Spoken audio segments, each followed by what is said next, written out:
Hi friends, welcome to our channel. Sita బాధపడుతూ ఉంటుంది. సుమతికి treatment జరుగుతూ ఉంటుంది. ఇంకా స్పృహ కూడా రాదు. సీతకి ఏమీ అర్థం కాదు. ఏం చేయాలో, అసలు ఈ అత్తమ్మను పొడిచింది ఎవడు వాడు అని చెప్పి ఆలోచిస్తూ ఉంటుంది. ఇక శివకృష్ణకి లలితకి తెల్లారాక సుమతి సీతలను చూడటానికి ఇక్కడికి వస్తారు. విషయం తెలుసుకుంటారు. ఇక హాస్పిటల్కి బయలుదేరి వచ్చాక ఆశ్చర్యపోతారు. విషయం తెలుసుకొని ఇక అప్పుడు సీత బాధపడుతూ నాన్న అంటూ ఏడుస్తూ ఉంటుంది. ఇక జన మహాలక్ష్మితో కోప్పడుతూ మాట్లాడుతూ ఉంటాడు. సీత ఎందుకు చంపుతుంది? సీత చాలా మంచిది.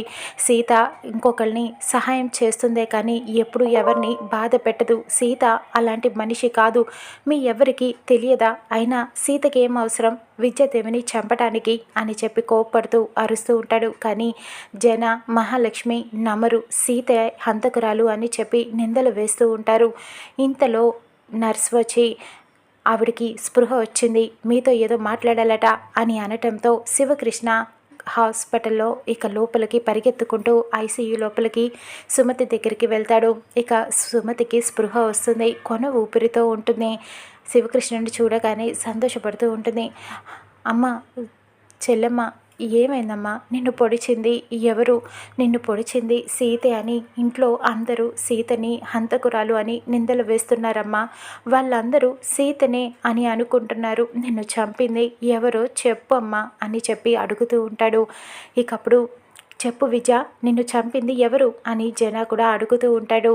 ఇకప్పుడు సుమతి సీతని చూడాలని అనుకుంటూ ఉంటుంది. సీత అంటూ పిలుస్తూ ఉంటుంది. కానీ వీళ్ళందరూ మాత్రం సీతే సమాధానం అని అనుకొని ఇక సీతే నిజంగానే సుమతిని చంపిందని అందరూ నిర్ధారించుకుంటారు. మహాలక్ష్మి కూడా అలానే క్రియేట్ చేస్తూ ఉంటుంది. శివకృష్ణ ఆశ్చర్యపోతాడు. సుమతి సీత పేరు చెప్పటంతో ఇక సుమతికి అలా ప్రాణం పోతుంది. ఇక అందరూ బాధపడుతూ ఉంటారు. ఇక సీత అరెస్ట్ చేయిస్తారా? అందరూ కలిసి సీతని జైల్లో పెడతారా? చూద్దాం రానున్న ఎపిసోడ్లో.